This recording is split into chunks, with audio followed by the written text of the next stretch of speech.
Hi everyone, this is Abin from Everything You Know About Apple. അങ്ങനെ നമ്മുടെ iOS 15.2ന്റെ official release വന്നിരിക്കുകയാണ്. അത് ഏകദേശം നമുക്ക് വന്നിരിക്കുന്നത് 785 MB-ലാണ് ഐഫോൺ 11-ൽ. അതേപോലെ തന്നെ പല ഡിവൈസുകളിലും പലതായിരിക്കും. അത് നിങ്ങൾ എന്താണ് ശ്രദ്ധിക്കുക. അതോടൊപ്പം തന്നെ ഈ ഒരു അപ്ഡേഷൻ നമ്മുടെ ഐഫോൺ 6s മുതൽ 13 Pro Max വരെയുള്ള ഡിവൈസുകളിൽ ഇപ്പോൾ അവൈലബിൾ ആണ്. പിന്നെ അതോടൊപ്പം തന്നെ ആപ്പിൾ iPadOS 15.2 റിലീസ് ചെയ്തിട്ടുണ്ട്, watchOS 8.3 റിലീസ് ചെയ്തിട്ടുണ്ട്, tvOS 15.2 റിലീസ് ചെയ്തിട്ടുണ്ട്, HomePodOS 15.2 റിലീസ് ചെയ്തിട്ടുണ്ട്. നമുക്ക് ഇപ്പോഴും macOSൻ്റെ അപ്ഡേഷൻ വന്നിട്ടില്ല. തുടക്കം തന്നെ നമുക്ക് ഇതിൻ്റെ ബിൽ നമ്പർ ഒന്ന് ചെക്ക് ചെയ്യാം. അതിന് നമ്മൾ നേരെ സെറ്റിങ്സിൽ പോവുക, അവിടുന്ന് ജനറലി പോവുക, അവിടുന്ന് എബൌട്ട് ടാപ്പ് ചെയ്തിട്ട് സോഫ്റ്റ്വെയർ വേർഷൻ ടാപ്പ് ചെയ്യുക. ഇപ്പം നിങ്ങൾക്ക് കാണാൻ പറ്റും 19C56 എന്ന് പറഞ്ഞാൽ ഒഫീഷ്യൽ അപ്ഡേറ്റ് ആണ് ഇപ്പോൾ നമ്മുടെ ഡിവൈസിൽ റൺ ചെയ്യുന്നത്. പിന്നെ 13 Proയിലും 13 Pro Maxലും അല്ലെങ്കിൽ 13 സീരീസിൽ ചിലപ്പോൾ ഈ ബിൽ നമ്പർ ചേഞ്ച് ചെയ്യാൻ കാണുന്നുണ്ട്. കാരണം അവർ ചെറിയ അപ്ഡേഷൻ 13 സീരീസിന് മാത്രം കൊണ്ടുവന്നിട്ടുണ്ട്. അത് നിങ്ങൾ എന്തായാലും ശ്രദ്ധിക്കുക. അതോടൊപ്പം തന്നെ നമുക്ക് ഈ ഒരു അപ്ഡേഷനിൽ മോഡേൺ ഫേംവെയർ കുറച്ചും കൂടെ അപ്ഡേഷൻ വന്നിട്ടുണ്ട്. കാരണം ആ ഒരു അപ്ഡേഷനിൽ 5G to 4G അല്ലെങ്കിൽ 4G to 5Gയിലേക്ക് സ്വിച്ച് ചെയ്യുമ്പോഴും വൈഫൈ ഉപയോഗിക്കുമ്പോഴൊക്കെ നമുക്ക് ചെറിയ ലാഗും അതേപോലെ ഇൻ്റർനെറ്റ് കട്ടാവുന്ന ഒരു പ്രോബ്ലം ഉണ്ടായിരുന്നു. ആ ഒരു പ്രോബ്ലം ഈ ഒരു അപ്ഡേഷനിൽ അവർ മാറ്റിയിട്ടുണ്ട്. പിന്നെ നമ്മുടെ ആദ്യത്തെ ഫീച്ചർ പറഞ്ഞു കൊടുക്കുകയാണെങ്കിൽ നമുക്ക് മ്യൂസിക് ആപ്പിൽ തന്നെ തുടങ്ങാം. ഇപ്പോൾ മ്യൂസിക് ആപ്ലിക്കേഷനിൽ നമുക്ക് പ്ലേലിസ്റ്റ് എടുത്ത് നമ്മളിപ്പോൾ ഏതെങ്കിലും ഒരു പ്ലേലിസ്റ്റ് എടുക്കുകയാണെങ്കിൽ നമുക്ക് ആ ഒരു പ്ലേലിസ്റ്റിൻ്റെ പുറത്ത് സെർച്ച് ചെയ്യാനുള്ള ഒരു ഓപ്ഷൻ ഉണ്ട്. ഈ ഒരു അപ്ഡേഷനിലാണ് ഈ ഒരു സെർച്ചിൻ്റെ ഓപ്ഷൻ നമുക്ക് വന്നിരിക്കുന്നത്. പിന്നെ വന്നിരിക്കുന്നത് നമ്മുടെ ആപ്പ് പ്രൈവസി റിപ്പോർട്ടിലാണ്. iOS 15 റിലീസ് ചെയ്തപ്പോൾ അവർ പറഞ്ഞാണ് ആപ്പ് പ്രൈവസി റിപ്പോർട്ട്. അത് ഈ ഒരു അപ്ഡേഷൻ ഉണ്ട്. അതെങ്ങനെ നോക്കണമെന്ന് നമ്മൾ സെറ്റിങ്സിൽ പോവുക, അവിടെ നിന്ന് നേരെ പ്രൈവസി എന്ന് പറഞ്ഞ ഓപ്ഷൻ ടാപ്പ് ചെയ്യുക. അവിടുന്ന് ഏറ്റവും താഴത്ത് പോകുമ്പോൾ ആപ്പ് പ്രൈവസി റിപ്പോർട്ട് എന്ന് നമുക്ക് കാണാൻ പറ്റും. അത് ടാപ്പ് ചെയ്യുക. ഇവിടെ ആപ്പിളിൻ്റെ തന്നെ ആപ്ലിക്കേഷൻ ആണെങ്കിൽ പോലും നമ്മളത് എത്ര വട്ടം യൂസ് ചെയ്തു അല്ലെങ്കിൽ എങ്ങനെയൊക്കെ യൂസ് ചെയ്തു എന്ന് അറിയാൻ പറ്റും. അതേപോലെ തന്നെ യൂട്യൂബ്, ഇൻസ്റ്റഗ്രാം, തേർഡ് പാർട്ടി ആപ്ലിക്കേഷൻസും നമ്മൾ എത്ര നേരം യൂസ് ചെയ്തു, നമ്മുടെ ഏതൊക്കെ IP അഡ്രസ്സിൽ കയറി എന്നും നമുക്ക് മനസ്സിലാക്കാൻ പറ്റും. ഈ ഒരു ഫീച്ചർ സത്യം പറഞ്ഞാൽ ഭയങ്കര അടിപൊളിയാണ്. കാരണം ഒരാളുടെ ഫോണിൽ എന്തൊക്കെയാണെന്ന് അവർ മാത്രം അറിയാൻ പാടുള്ളൂ. അല്ലെങ്കിൽ ആ ഒരു പ്രൈവസി ശരിക്കും വലിയൊരു കാര്യമാണ്. അത് ആപ്പിൾ തരുന്നുണ്ട്. അത് കഴിഞ്ഞിട്ടുള്ള ഫീച്ചർ നമ്മുടെ iOS 15 റിലീസ് ചെയ്തപ്പോൾ അവർ പറഞ്ഞത് തന്നെയാണ് digital legacy contact. Digital legacy contact എന്ന് പറയുമ്പോൾ നമ്മൾ നമ്മുടെ ആപ്പിൾ ID ടാപ്പ് ചെയ്യുക. അവിടെ ചെന്നിട്ട് പാസ്വേഡ് ആൻഡ് സെക്യൂരിറ്റി എന്ന ഓപ്ഷൻ ഞെക്കുക. അങ്ങനെ ഞെക്കുമ്പോൾ നമുക്ക് ഇവിടെ കാണാൻ പറ്റും ലെഗസി കോണ്ടാക്ട് എന്ന്. ലെഗസി കോണ്ടാക്ട് നമ്മൾ ടാപ്പ് ചെയ്യുമ്പോൾ ഇവിടെ നമ്മുടെ അടുത്ത് ചോദിക്കും ലെഗസി കോണ്ടാക്ട് ആഡ് ചെയ്യുന്നു. ഇതിൻ്റെ ഏറ്റവും വലിയ യൂസ് എന്ന് പറഞ്ഞാൽ ഇൻ കേസ് നമ്മൾ മരിച്ചു പോവുകയാണെങ്കിൽ നമ്മുടെ ഐഫോണിലെ ഡാറ്റ എല്ലാം ഈ ഒരു കോണ്ടാക്റ്റുള്ള വ്യക്തികൾക്ക് എടുക്കാൻ പറ്റും. അത് നിങ്ങളുടെ കാമുകിയോ ഭാര്യയോ ആരെയായാലും അവർക്ക് മാത്രമാണ് ഈ ഒരു ഫോണിൻ്റെ ഡാറ്റ എൻക്രിപ്റ്റ് ചെയ്തെടുക്കാൻ പറ്റുള്ളൂ. അതാണ് ഈ ഒരു ലെഗസി കോണ്ടാക്ട് എന്ന് പറയുന്ന ഈ ഒരു ഓപ്ഷൻ്റെ ഏറ്റവും വലിയ ഫീച്ചർ. അത് കഴിഞ്ഞിട്ട് പിന്നെ വന്നാണ് പ്രൈവറ്റ് റിലേ. ഇതെല്ലാം iOS 15 റിലീസ് ചെയ്തപ്പോൾ അവർ ഇൻട്രൊഡ്യൂസ് ചെയ്തതാണ്. പക്ഷേ ഓരോ സ്റ്റെപ്പ് ബൈ സ്റ്റെപ്പാണ് അവരിത് ഇൻട്രൊഡ്യൂസ് ചെയ്യുന്നത്. പ്രൈവറ്റ് റിലേ എന്ന് പറയുമ്പോൾ നമ്മുടെ വൈഫൈയിലും അതേപോലെ മൊബൈൽ ഡാറ്റയിലും നമുക്കത് കിട്ടും. മൊബൈൽ ഡാറ്റയിൽ എടുത്ത് കഴിയുമ്പോൾ നമുക്ക് മൊബൈൽ ഡാറ്റ ഓപ്ഷൻ എന്ന ഓപ്ഷൻ ചെന്ന് കഴിയുമ്പോൾ ഇവിടെ നമുക്ക് കാണാൻ പറ്റും ലിമിറ്റ് IP അഡ്രസ് ട്രാക്കിങ്ങിന്. ഇത് ആക്ച്വലി ഒരു VPN അല്ല, പക്ഷേ ഒരു VPN പോലെ ആക്ട് ചെയ്യുന്ന ഒരു ഇൻബിൽഡ് ആയിട്ടുള്ള സോഫ്റ്റ്വെയർ ആണ്. അല്ലെങ്കിൽ ആപ്പിളിന് ഇൻബിൽഡ് ആയിട്ടുള്ള വർക്കിംഗ് ആണ് ഈ ഒരു പ്രൈവറ്റ് റിലേ എന്ന് പറയുന്നത്. അതോടൊപ്പം തന്നെ ആപ്പിൾ iCloud പ്ലസ് സബ്സ്ക്രിപ്ഷൻ എടുത്ത വ്യക്തികൾക്ക് മാത്രം, നമ്മൾ എടുക്കാറില്ല എന്നാലും എടുക്കുന്നവർക്ക് മാത്രം ഒരു പുതിയ വന്ന ഫീച്ചറാണ് നമ്മുടെ മെയിലിൽ ഹൈഡ് മൈ ഇമെയിൽ എന്ന് പറയുന്നത്. നമ്മളിപ്പോൾ മെയിൽ അയക്കുകയാണെങ്കിൽ നമ്മുടെ ഫ്രം അഡ്രസ്സ് ഇപ്പോൾ നമ്മുടെ ഒഫീഷ്യൽ മെയിലായിരിക്കും അല്ലെങ്കിൽ നമ്മുടെ മെയിൽ ID തന്നെയായിരിക്കും. പക്ഷേ ആപ്പിൾ iCloud പ്ലസ് എടുത്തൊരു വ്യക്തികൾക്കാണെങ്കിൽ ഈ ഒരു ഓപ്ഷനിൽ ഹൈഡ് മൈ ഇമെയിൽ എന്നുണ്ടാവും. അപ്പോൾ നമ്മുടെ ഇമെയിൽ അഡ്രസ്സ് നമുക്ക് ഹൈഡ് ചെയ്തിട്ട് നമുക്ക് അയക്കാൻ പറ്റും. അത് കഴിഞ്ഞിട്ട് വന്ന ഫീച്ചർ നമ്മുടെ നോട്ടിഫിക്കേഷൻ സമ്മറിലാണ്. അതെങ്ങനെയാണെന്ന് വെച്ചാൽ ഇപ്പോൾ എനിക്ക് നോട്ടിഫിക്കേഷൻ വരാത്തതുകൊണ്ടാണ് ഞാൻ നിങ്ങളെ ഇങ്ങനെ കാണിച്ചിരുന്നത്. നോട്ടിഫിക്കേഷൻ സമ്മറി എന്ന് പറയുമ്പോൾ നമുക്ക് നേരത്തെ ഉണ്ടായ ലേഔട്ടല്ല ഇപ്പോൾ ഉള്ളത്. ഇപ്പോൾ കുറച്ചും കൂടെ അലൈൻഡ് ആയിട്ടുണ്ട്.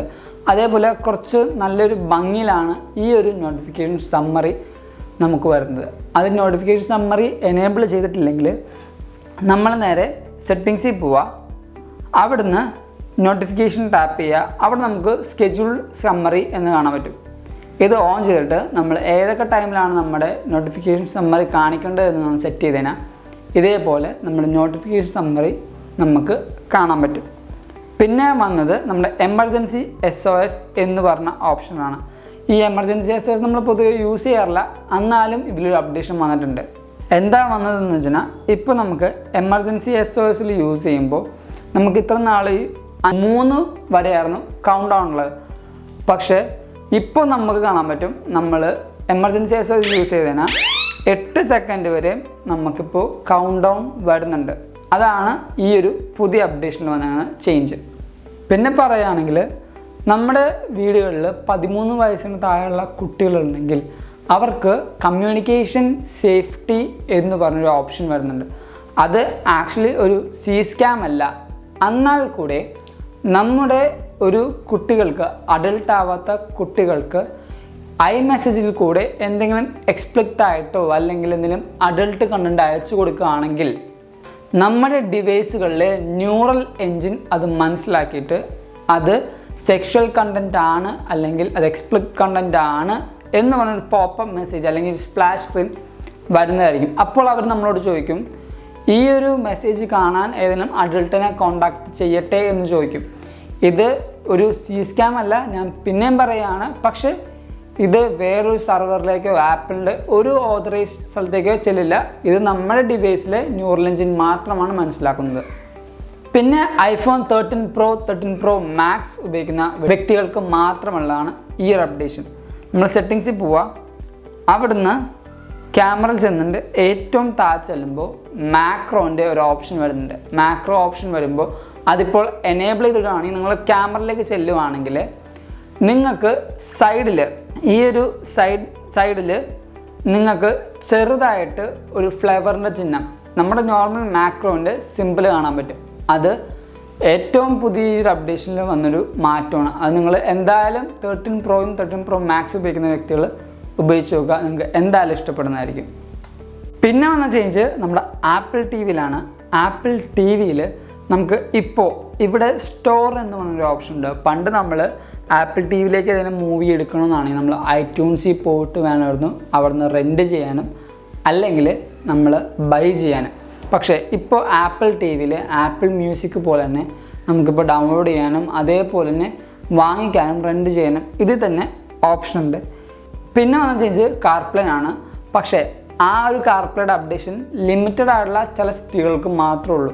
എന്ന് പറഞ്ഞാൽ എൻഹാൻസ് ചെയ്ത കുറച്ചും കൂടെ ബെറ്റർ ആയിട്ടുള്ള മാപ്പും അതേപോലെ തന്നെ റോഡുകളും പെഡസ്ട്രിയൻസ് ലൈൻസും എല്ലാം കുറച്ചും കൂടെ എൻഹാൻസ് ചെയ്തിട്ടാണ് ഇപ്പോഴത്തെ കാർപ്ലേയുടെ അപ്ഡേഷനിൽ വന്നിരിക്കുന്നത്.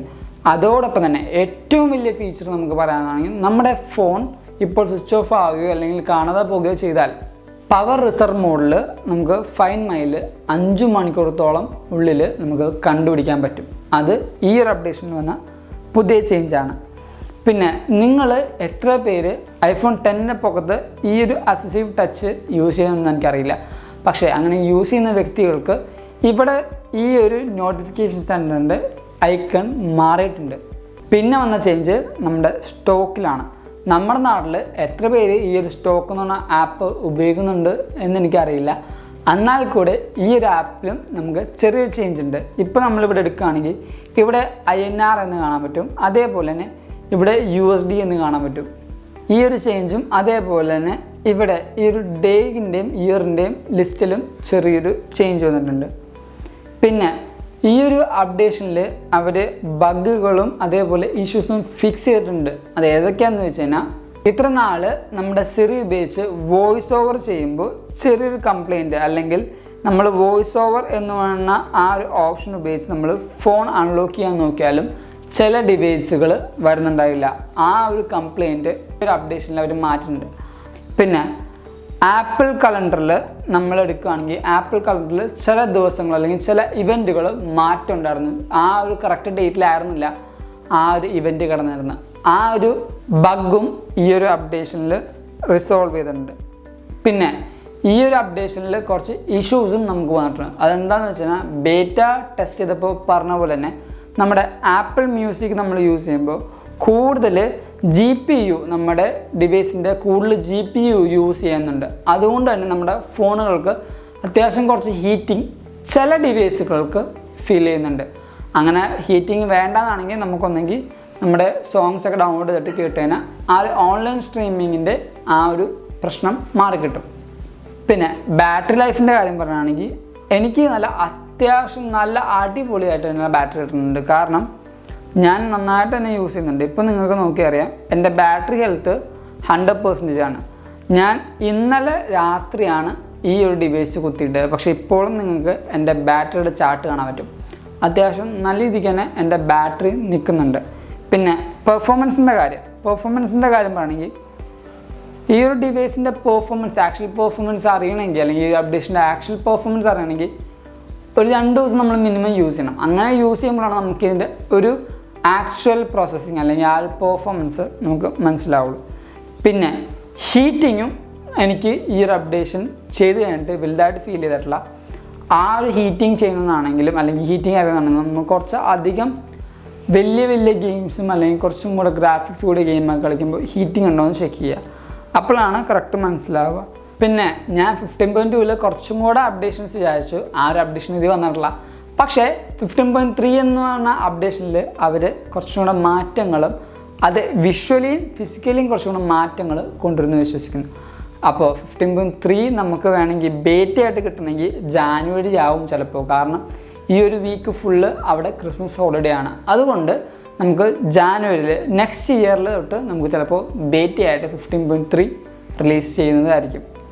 അപ്പോൾ ഈ വീഡിയോ നിങ്ങൾക്ക് എന്തായാലും ഇഷ്ടപ്പെട്ടെന്ന് വിചാരിക്കുന്നു. അതിനു മുമ്പ് നമ്മുടെ ടെലിഗ്രാമിൻ്റെ കമ്മ്യൂണിറ്റി ഇപ്പോൾ ഓപ്പൺ ആണ്. ഫ്രീ ആയിട്ട് അതിൽ ജോയിൻ ചെയ്യാൻ പറ്റും. അതിൻ്റെ ലിങ്ക് ഞാൻ നമ്മുടെ ഡിസ്ക്രിപ്ഷൻ ബോക്സിൽ കൊടുക്കുന്നുണ്ട്. എല്ലാവരും പോയിട്ട് അവിടെ ജോയിൻ ചെയ്യുക. അപ്പോൾ ഞാൻ പറഞ്ഞു വന്നത് നമ്മുടെ ഈ ഒരു വീഡിയോ നിങ്ങൾക്ക് ഇഷ്ടപ്പെട്ടെങ്കിൽ എന്തായാലും ലൈക്ക് ചെയ്യുക. അതേപോലെ ഈ ഒരു വീഡിയോ എല്ലാവർക്കും ഷെയർ ചെയ്യുക. ആപ്പിൾ കൂട്ടുകാർക്ക് ഷെയർ ചെയ്യുകയാണെങ്കിൽ അവർക്ക് കുറച്ചും കൂടെ ബെനിഫിഷ്യൽ ആയിരിക്കും.